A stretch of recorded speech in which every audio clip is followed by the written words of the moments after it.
اعوذ باللہ من الشیطان الرجیم بسم اللہ الرحمن الرحیم الحمد للہ رب العالمین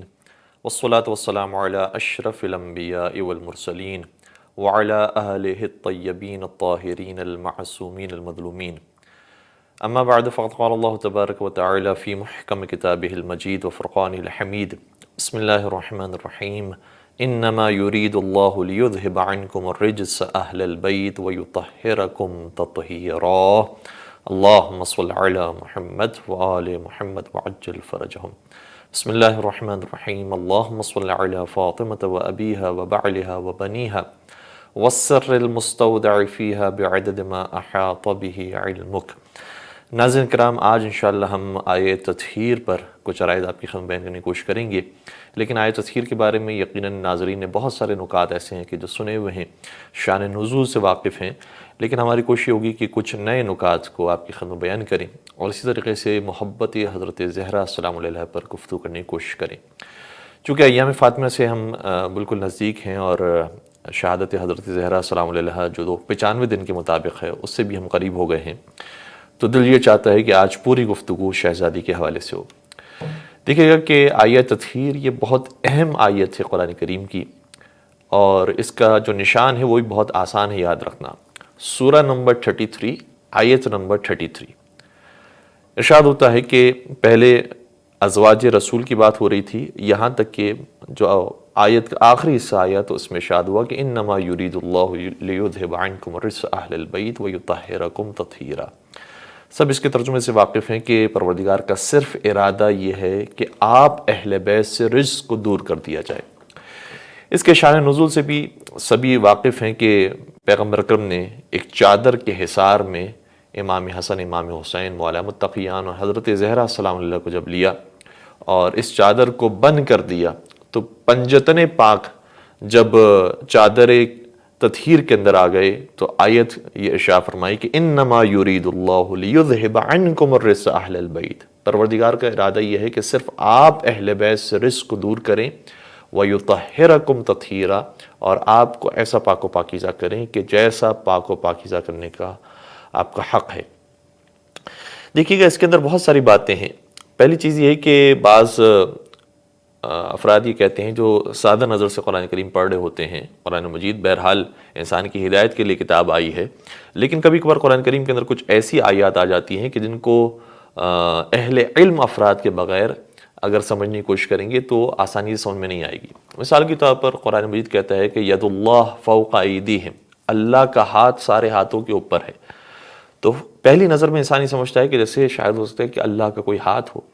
لیکن قرآن مجید جیسے جیسے انسان پڑھتا رہتا ہے تو قرآن ہی خود یہ ارشاد فرماتا ہے کہ لیس کمثلہ شیء، پروردگار تمہاری طرح کا کوئی شخص نہیں ہے اور اس کے جیسے کوئی اور چیز نہیں ہے۔ تو جیسے ہم ہیں ویسا خدا نہیں ہے، یعنی ہم ہاتھ والے ہیں، خدا ہاتھ والا نہیں ہے، وہ ہاتھ کے جیسے ہمارے اندر موجود ہے۔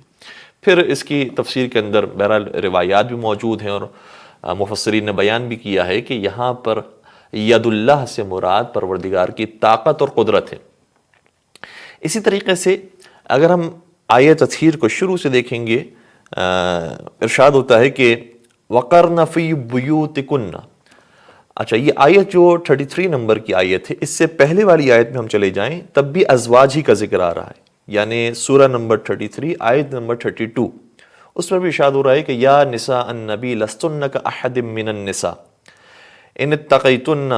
اور پھر آگے مسلسل قرآن کریم ازواج رسول کو ہدایات دے رہا ہے کہ آپ کو ایسا کرنا چاہیے، آپ کو ایسا کرنا چاہیے، آپ کو یہ انجام دینا چاہیے، آپ کو یہ نہیں کرنا چاہیے،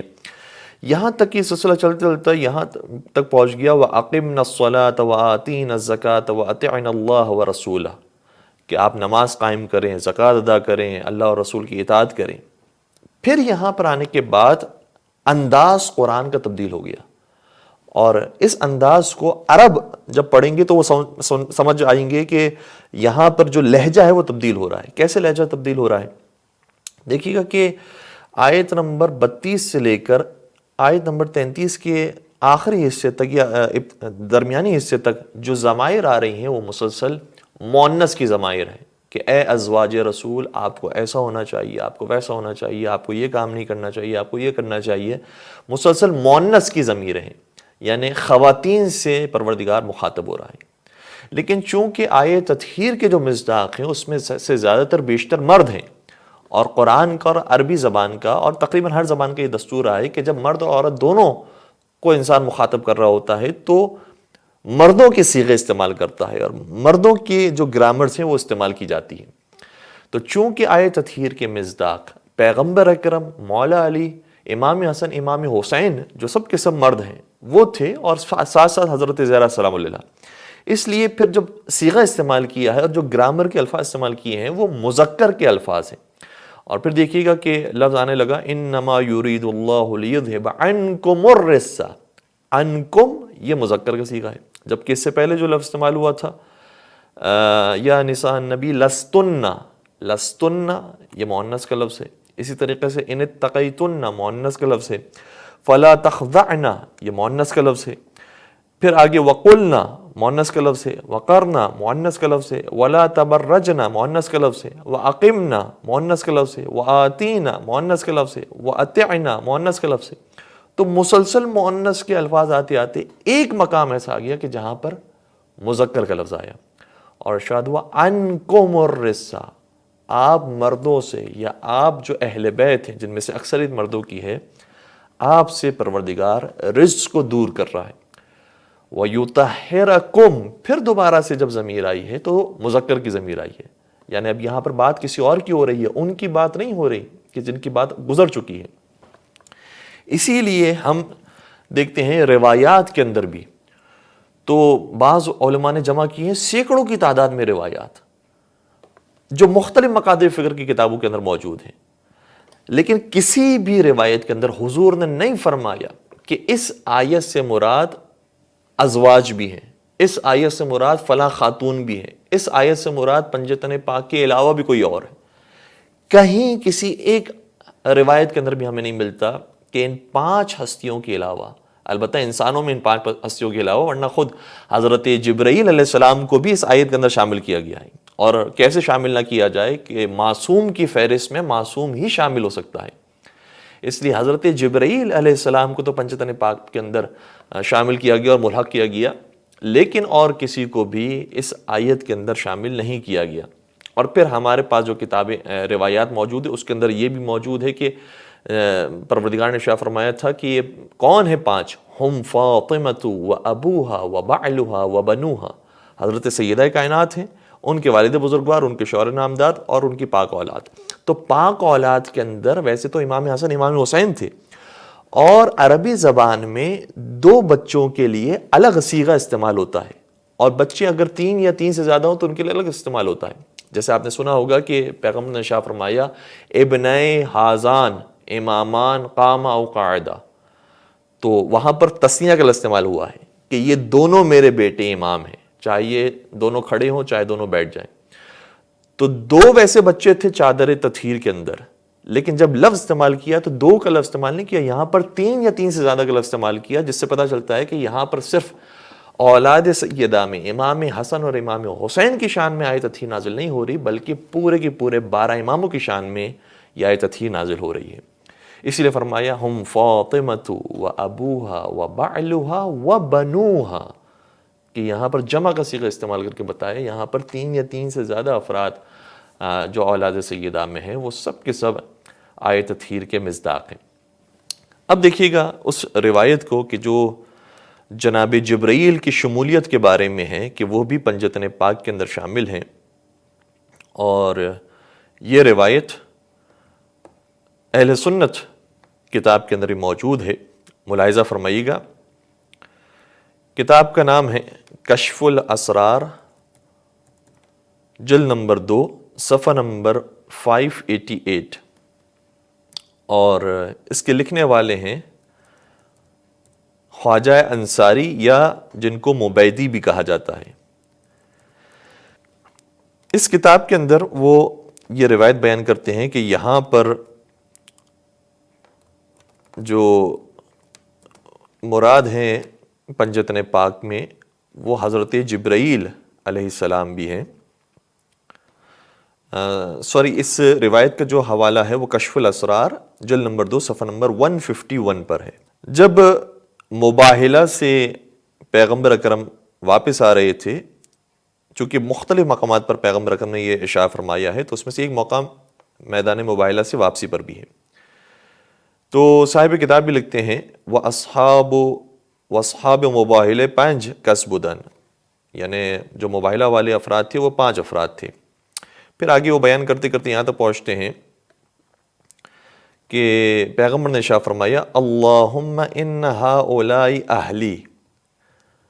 پروردگار یہ میرے اہل بیت میں ہیں۔ جبرائیل آمد و گفت یا محمد وانا من اہلکم، جبرائیل تشریف لائے اور انہوں نے عرض کیا کہ یا رسول اللہ کیا میں بھی آپ کی اہل بیت میں سے ہوں؟ تو رسول خدا نے ارشاد فرمایا یا جبرائیل وانت منا، اے جبرائیل تم ہم میں سے ہی ہو، یعنی تم اہل بیت میں سے ہو۔ تو جبرائیل کو یہ بات اتنی پسند آئی کہ وہ آسمان پر پرواز کرتے ہوئے یہ کہتے ہوئے چلے کہ مم مثلی وَأَنَا فِي السَّمَاءِ تَعُوسُ الْمَلَائِكَةُ وَفِي الْأَرْضِ مِنْ أَهْلِ بَيْتِ محمد، کون ہے جو مجھ جیسا ہے کہ جب ملائکہ میں جاتا ہے اور ملائکہ کے درمیان آسمانوں میں ہوتا ہے تو وہ سب سے بہترین اور خوبصورت ترین پرندہ یعنی طاؤس ہوتا ہے،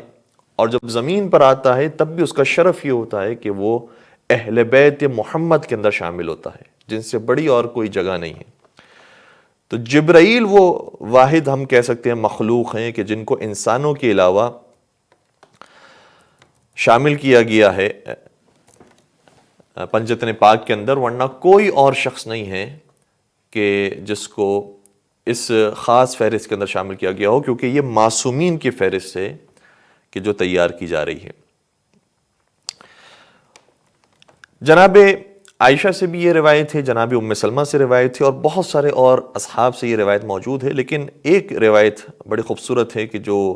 ایک شیعہ منبع کے اندر موجود ہے، ہم اس کی ابھی حوالہ آپ کی خدمت بیان کریں۔ کفایت الاثر کے اندر ملاحظہ کیجئے گا، کفایت الاثر فی النص علی الائمۃ الاثنی عشر، صفحہ نمبر 66 پر یہ روایت موجود ہے، اور اس روایت کے اور اس کتاب کے لکھنے والے ہیں خزاز رازی، اور 34 صدی ہجری کے اندر یہ کتاب لکھی گئی، یعنی بڑی قدیمی کتابوں کے اندر اس کا شمار ہوتا ہے۔ کہتے ہیں روایت اس طرح سے کہ ان جابر ابن عبداللہ انصاری، جابر ابن عبداللہ انصاری بیان کرتے ہیں کہ ہم اس وقت جناب ام سلمہ کے گھر میں موجود تھے جب یہ آیت نازل ہوئی۔ کہتے ہیں کنت عند النبی فی بیت ام سلمہ، ہم نبی اکرم کے پاس موجود تھے جناب ام سلمہ کے گھر میں۔ ایسا محسوس ہوتا ہے کہ شاید جناب ام سلمہ کا گھر صحن والا ہوگا اور اس کے 2-3 حصے ہوں گے، تو جہاں پر حضور سرور کائنات اپنے اہل بیت کے ساتھ موجود تھے وہ کسی اور جگہ پر تھے، اور باقی جو افراد تھے وہ کسی اور جگہ پر موجود تھے، شاید حضور سے ملاقات کے لیے آئے ہوئے ہوں۔ تو اس وقت جب یہ آیت نازل ہو گئی تو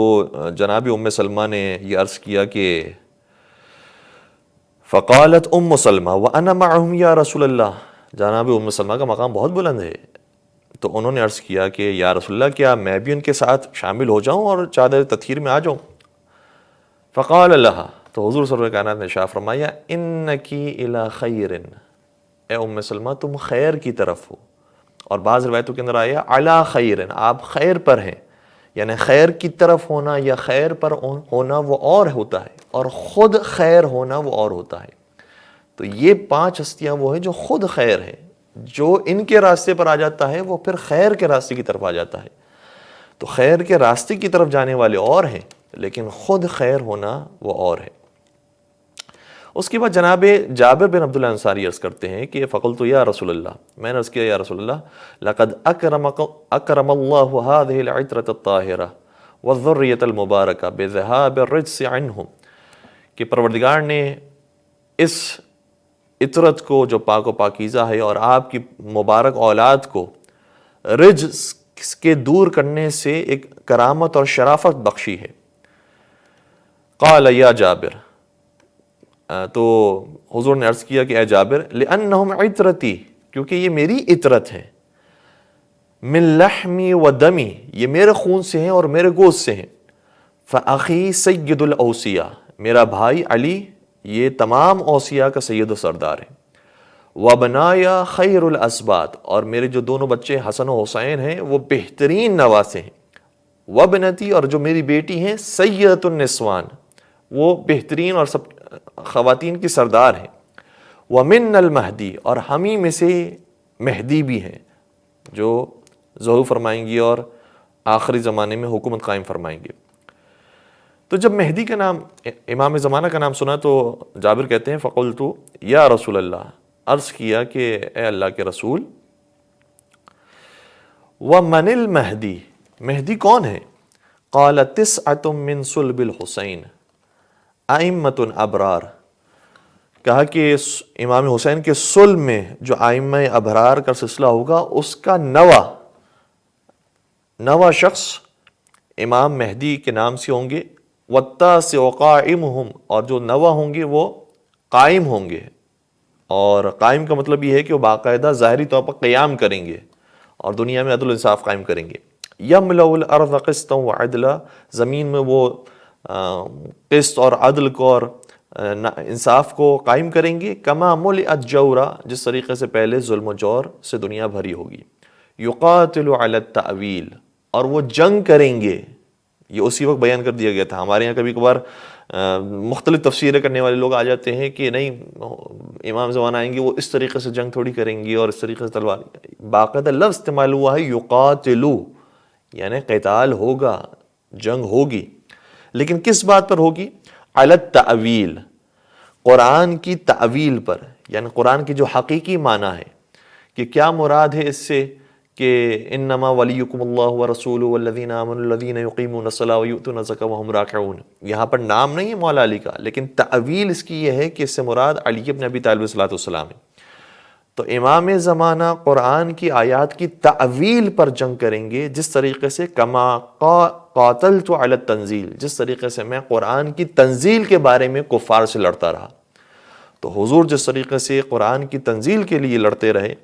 امام زمان علیہ السلام جب آئیں گے تو وہ قرآن کی تعویل اور قرآن کی معنی کے حوالے سے جنگ کریں گے. اب آتے ہیں کہ یہاں پر جو طہارت کا معنی استعمال ہوا ہے، اس طہارت سے مراد کیا ہے؟ کیا ظاہری طہارت ہے؟ کیا ان کے اوپر خون نہیں آ سکتا؟ کیا یہ بدن زخمی نہیں ہوتا؟ جب یہ جہاد پر جاتے ہیں تو کیا ان کے بدن سے لہو جاری نہیں ہوتا؟ یہاں پر طہارت سے مراد کیا ہے؟ تو ہمارے علماء اور ائمہ علیہم السلام اور ہماری کتابیں حتیٰ کتب اہل سنت کے اندر بھی ہمیں طہارت کے معنی بیان ہوتے ہوئے نظر آتے ہیں، اور حضور سرور کائنات کی زبانی طہارت کے معنی بیان ہوئے ہیں. ملاحظہ کیجئے گا، یہ کتاب ہے در المنصور فی التفسیر بالمأثور، یعنی علامہ سیوطی نے جو در المنصور لکھی ہے، یہ روایات کی روشنی میں جو قرآن کی تفسیر ہے وہ اس طریقے سے لکھی ہے جو خود حضور سرور کائنات کی روایات ان تک پہنچی ہے، اس کے ذریعے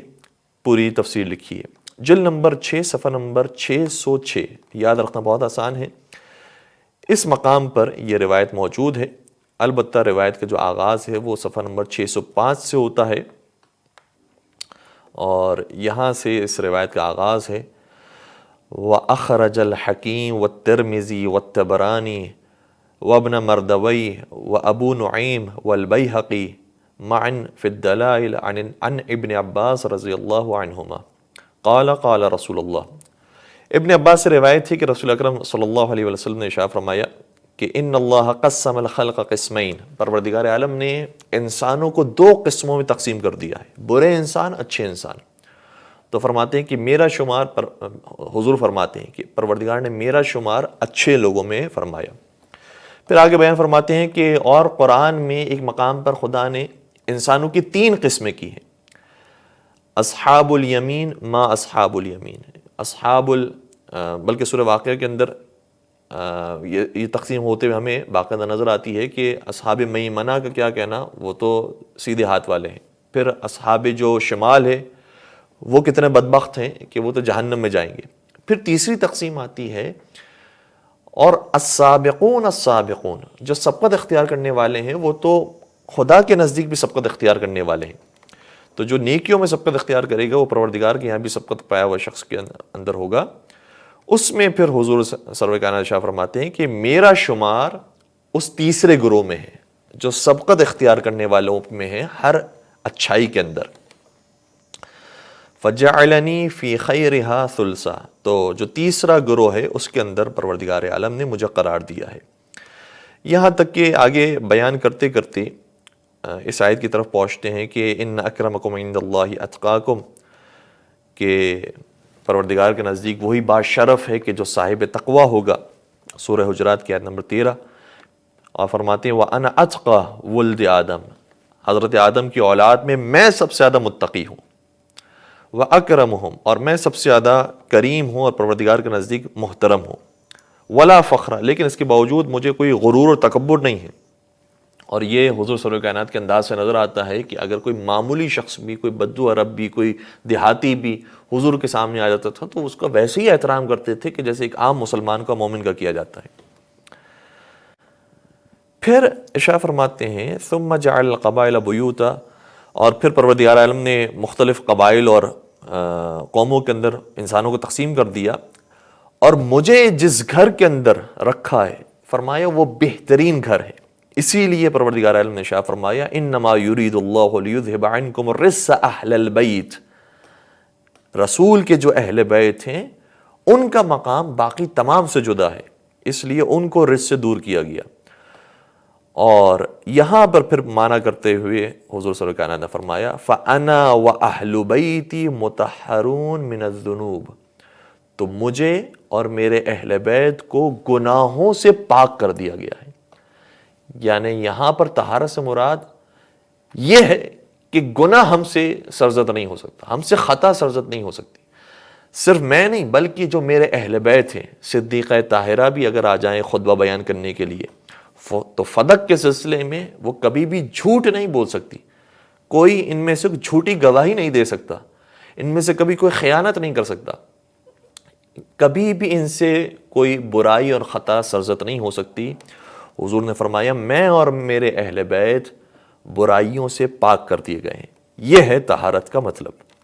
پھر اس آیت کے ضمن میں بہت سارے اور نکات ہیں جس کو بیان کیا جا سکتا ہے، لیکن دامن وقت میں گنجائش چونکہ کم ہے لہٰذا ہم چیدہ نکات کو آپ کے خدمت میں بیان کریں گے. یہاں ایک اور بحث یہ ہوتی ہے کہ جو آیت کے اندر لفظ آیا ہے انما یرید اللہ، پروردگار کا ارادہ یہ ہے، تو علماء نے بحث کی ہے کہ دو طریقے کے ارادے ہوتے ہیں. اس کو میں سادہ لفظوں میں بیان کرنے کی کوشش کروں گا. یعنی ایک پروردگار کا ارادہ یہ ہے کہ جتنے بھی انسانوں کو خدا نے پیدا کیا ہے وہ سب کے سب برائی سے دور رہیں. خدا یہ چاہتا ہے، خدا کا ارادہ یہ ہے کہ جتنی بھی خلقت ہے وہ برائیوں سے دور رہے. تو خدا کا عام انسانوں کے بارے میں بھی یہی ارادہ ہے کہ وہ برائی سے دور رہیں، اہل بیت کے بارے میں بھی یہی ارادہ ہے کہ برائی سے دور رہیں. تو کیا فرق ہے دونوں ارادوں کے اندر، اور کیا امتیاز حاصل ہے اہل بیت کو اس آیت کے اندر کہ اہل بیت کے بارے میں بطور خاص بیان کیا جا رہا ہے؟ اس بحث کو کہا جاتا ہے ارادہ تشریعیہ اور ارادہ تکوینیہ کی بحث. تو پروردگار کا وہ ارادہ جو ہم سب کے بارے میں ہے کہ سارے انسانوں کو پروردگار یہ دیکھنا چاہتا ہے کہ وہ نیک ہوں، گناہوں سے بچنے والی ہوں اور پاک اور پاکیزہ اور طاہر ہوں، اس ارادے کو کہتے ہیں ارادہ تشریعیہ. یعنی خدا چاہتا تو یہ ہے کہ لوگ ایسے رہیں، لیکن ضروری نہیں کہ پھر ایسے بھی ہوں. بہت سارے انسان ایسے ہیں جو گناہ کرتے ہیں، اور خود میں اپنے آپ کی بات کروں کہ میں کوئی معصوم تو نہیں ہوں، گنہگار ہوں. تو ہم میں سے جتنے بھی ہیں وہ سب کے سب گناہ کر سکتے ہیں اور گناہ کرتے ہیں. لہٰذا ہمارے بارے میں جو خدا کا حکم ہے وہ خدا کی چاہت ہے، وہ چاہت کہ جو جب تک کہ ہم اس چاہت کو پورا نہ کریں وہ ارادہ مکمل نہیں ہو سکتا. لیکن وہ ارادہ جو اہل بیت کے بارے میں پروردگار عالم نے کیا ہے وہ ارادہ تشریعیہ نہیں بلکہ ارادہ تکوینیہ ہے. یعنی خدا نے ایسا ارادہ کر دیا ہے کہ اب اہل بیت پاک و پاکیزہ ہی ہوں گے، اور اس کے علاوہ اور کچھ نہیں ہو سکتا کہ ان کے وجود سے ہمیں کبھی بھی گناہ اور خطا نظر نہیں آئے گا. جس طریقے سے خدا نے ارادہ کیا ہے کہ سورج شعائیں دینے والا ہو اور نور دینے والا ہو، تو خدا نے اگر ارادہ کیا ہے تو سورج پہ نور ہی دیتا رہے گا. ایسے نہیں ہو سکتا کہ سورج بجھ جائے، کہ سورج کی مرضی ہو کہ جو ہے وہ میں ابھی نور دینے کے قابل نہیں ہوں اس لیے میں نور نہیں دے پا رہا. تو وہ ارادہ کہ جس کے اندر سامنے والے کی چاہت بھی موجود ہو اور سامنے والے کے اوپر بھی انحصار رکھتا ہو کہ وہ چاہت پوری ہوگی یا نہیں ہوگی، اس کو تشریعیہ کہتے ہیں. کہ شریعت کے اندر تو خدا نے پسند کیا ہے طہارت کو، لیکن ضروری نہیں کہ لوگ شریعت کی پابند بھی ہو،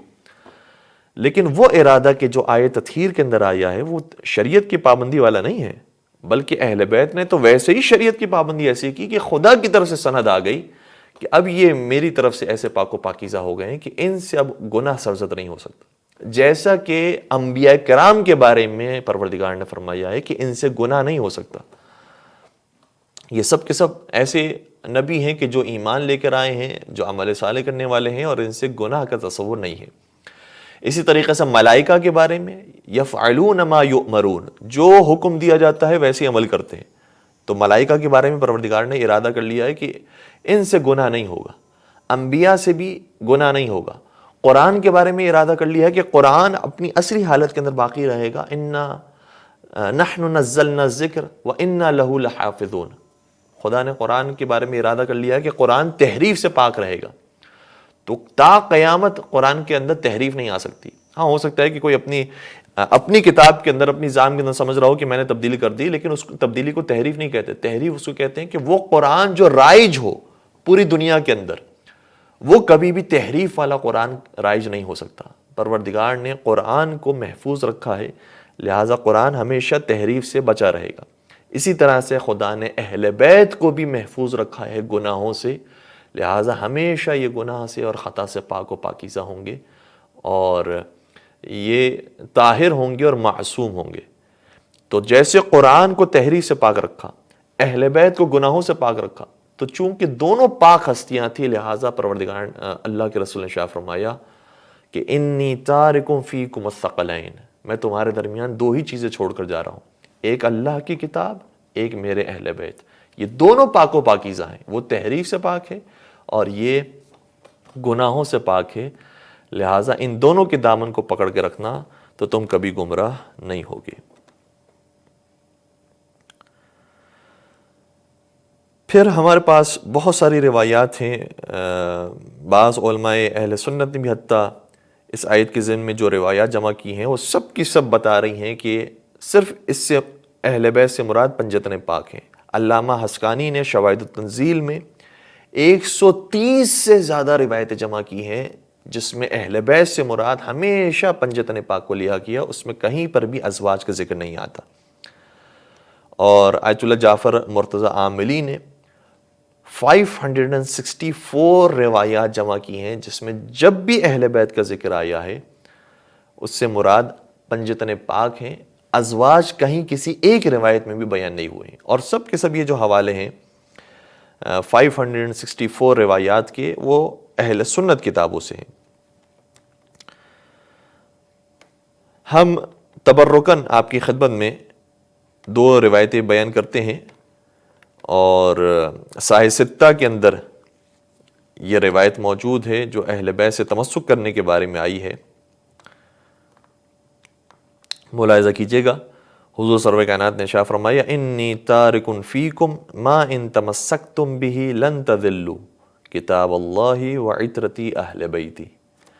میں تمہارے درمیان دو چیزیں چھوڑ کر جا رہا ہوں کہ اگر ان دونوں سے متمسک رہے تو کبھی گمراہ نہیں ہوگے، ایک اللہ کی کتاب اور ایک میرے اہل بیت۔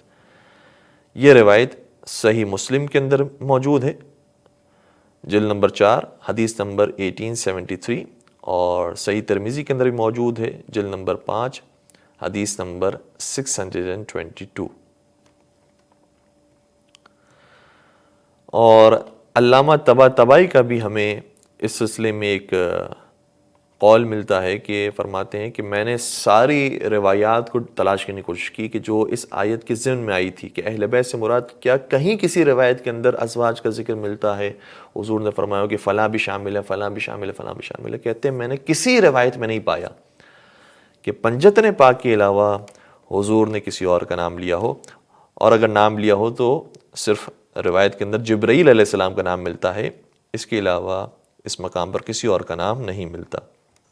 بہت ساری روایات ہیں، اور چونکہ دامن وقت میں گنجائش نہیں کہ ہم آپ کی خدمت میں ساری روایات کو بیان کریں، اور جب جب حضور نے بیان کیا ہے تو یہ ذکر کیا ہے کہ ان سے گناہوں کو پروردگار عالم نے دور رکھا ہے۔ ایک اور حوالہ ہم آپ کی خدمت بیان کر رہے ہیں کہ جو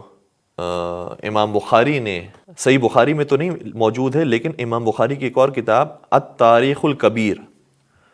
اس میں یہ روایت موجود ہے جس میں ارشاد ہوتا ہے کہ اس سے مراد علی مرتضی، حضرت زہرا اور پنجتن پاک ہیں۔ راوی کہتا ہے کہ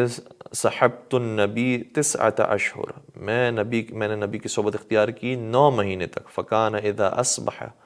تو جب بھی صبح ہوتی تھی روزانہ، یأتی باب علی و فاطمہ،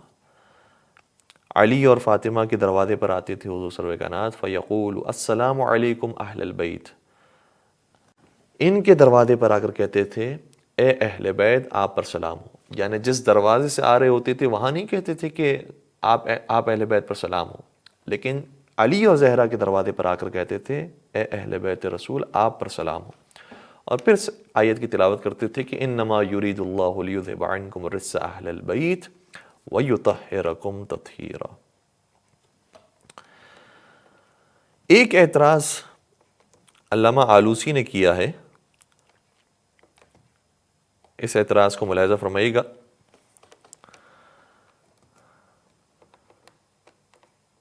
علامہ آلوسی نے روح المعانی کے اندر جلد نمبر 11 صفحہ نمبر 198 پر اسی آیت کے ضمن میں یہ اعتراض کیا ہے کہ یہاں پر اگر طہارت کی بات کی گئی ہے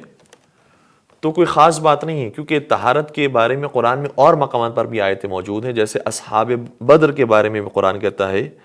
کہ ان کو پاک کر دیا، یا عام افراد کے بارے میں بھی آتا ہے کہ تمہیں طہارت حاصل ہو جاتی ہے، تو طہارت تو دوسروں کو بھی مل جاتی ہے، تو اس طہارت میں اور اس طہارت میں کیا فرق ہے؟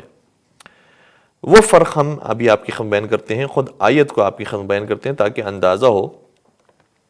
کہ اس طہارت میں اور اس طہارت کے اندر کیا فرق ہے۔ سورہ مائدہ کی آیت نمبر 6 کے اندر ملاحظہ کیجئے گا، وضو کرنے کا طریقہ بیان ہو رہا ہے۔ یا ایھا الذین آمنوا اذا قمتم الی الصلاۃ فاغسلوا وجوہکم وایدیکم الی المرافق وامسحوا برؤوسکم وارجلکم الی الکعبین وان کنتم جنبا فاطہروا وان کنتم مرضی او علی سفر او جاء احد منکم من الغائط او لامستم النساء فلم تجدوا ماء فتیمموا صعیدا طیبا فامسحوا بوجوہکم وایدیکم منہ ما یرید اللہ لیجعل علیکم من حرج ولیکن یرید لیطہرکم۔ پروردگار اس آیت کے اندر یہ ارشاد فرما رہے ہیں کہ اے صاحبان ایمان، جب نماز کے لیے تم جاؤ تو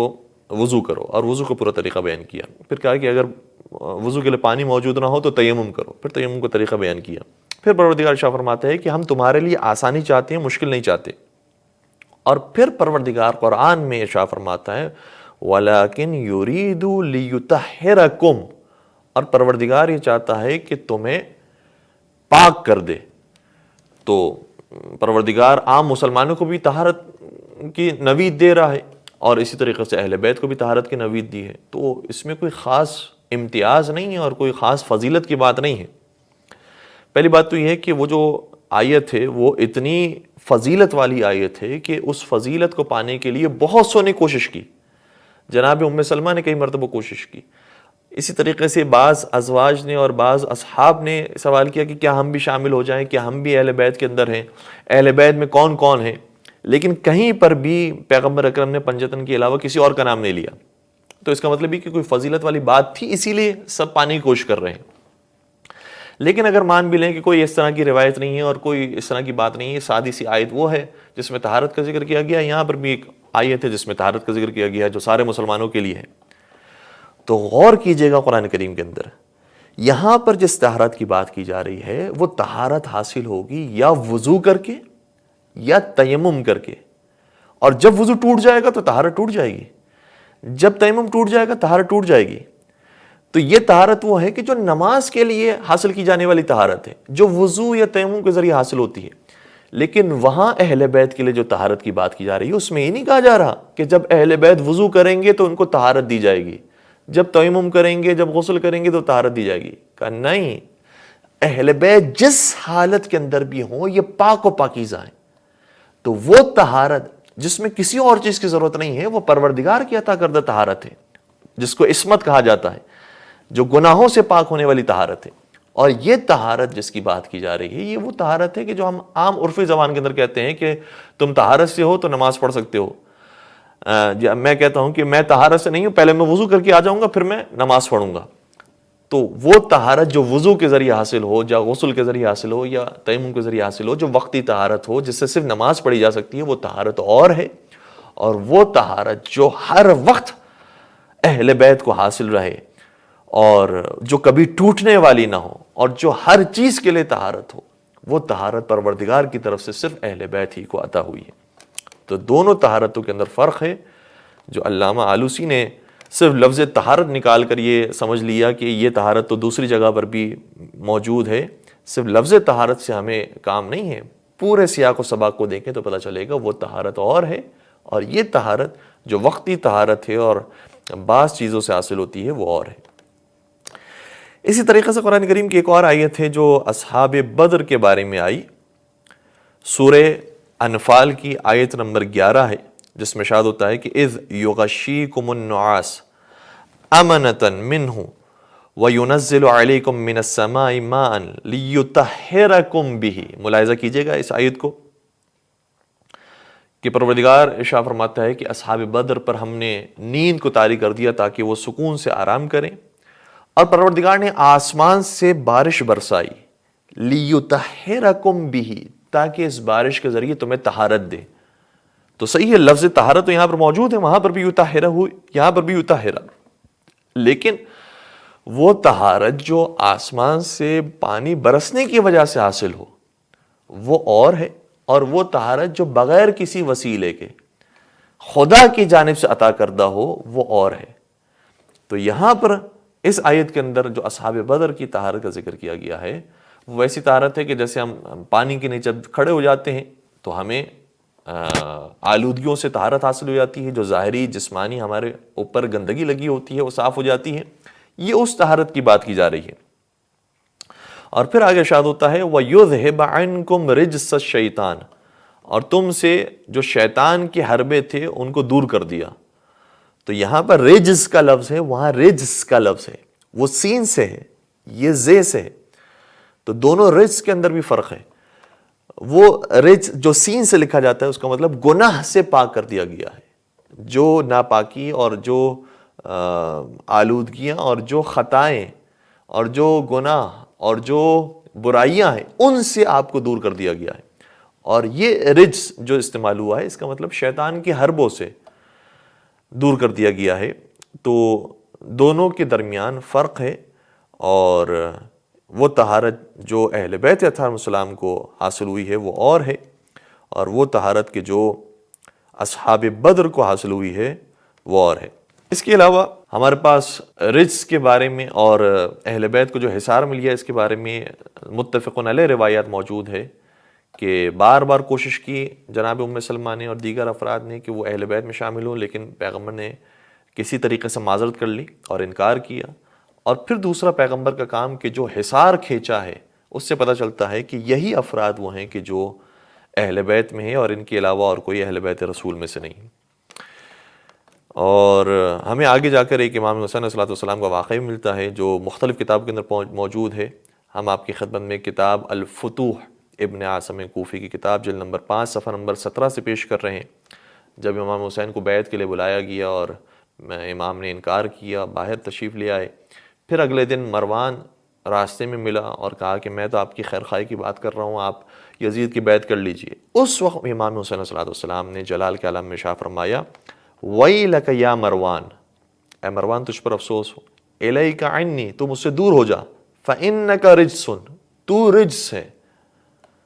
وَأَنَا یا وَإِنَّا أَهْلُ الْبَيْتِ الطَّهَارَةِ، اور ہم اہل بیت طہارت ہیں، الَّذِينَ انزل اللہ عز وجل علی نبی محمد صلی اللہ علیہ وسلم، کہ ہم اہل بیت طہارت وہ ہیں کہ جن کے بارے میں پروردگار عالم نے اپنے نبی اکرم پر یہ آیت نازل کی، فقال انما یرید اللہ لیذھب عنکم الرجس اہل البیت ویطہرکم تطہیرا۔ پھر ہم محسوس کرتے ہیں کہ جب آیت نازل ہوئی ہے تو اس میں محور قرار دیا گیا ہے حضرت فاطمہ زہرا سلام اللہ کی ذات گرامی کو. جب پہچان کروائی گئی کہ چادر کے اندر کون ہے تو کہا ہم فاطمہ، یہ فاطمہ ہیں اور ان کے بابا جان ہیں اور ان کے شوہر گرامی ہیں اور ان کے پاک اولاد ہیں. تو حضرت زہرا سلام اللہ کو محور قرار دیا گیا. اس سے علماء نے ایک اور خوبصورت نقطے کی طرف اشارہ کیا کہ گویا حضرت زہرا صرف معصومہ نہیں ہیں بلکہ مرکز عصمت ہے. یعنی وہ عصمت کا پرکار ہیں کہ جہاں جہاں سیدہ کائنات کا حصہ شامل حال ہو جاتا ہے وہ سب کے سب بھی معصوم ہو جاتے ہیں. تو حضور سرور کائنات باپ ہونے کی وجہ سے وہ بھی معصوم ہیں، شوہر ہونے کی وجہ سے مولا متقیان بھی معصوم ہیں، اور اولاد ہونے کی وجہ سے امام حسن اور باقی جو اولاد طاہرہ ہیں 12 اماموں تک، وہ سب کے سب بھی حضرت زہرا سلام اللہ کی نسبت سے پاک ہیں. گویا مرکز عصمت حضرت فاطمہ زہرا سلام اللہ کی ذات گرامی ہے. تو ان ایام کے اندر بطور خاص ہم درخواست کریں گے اپنے سارے سننے والوں سے کہ حضرت زہرا سلام اللہ سے محبت اختیار کریں، ان سے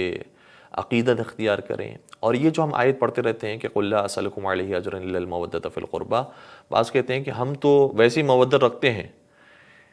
باقی جو دوسرے فرقے والے ہیں وہ شاید مودت نہیں رکھتے لیکن ہم تو مودت رکھتے ہیں. اور یہ کہہ کر ہم اپنی ذمہ داری کو سمجھتے ہیں کہ ادا کر دیا، کہ اب کوئی اور مودت کے لیے ہمیں کام کرنے کی ضرورت نہیں ہے،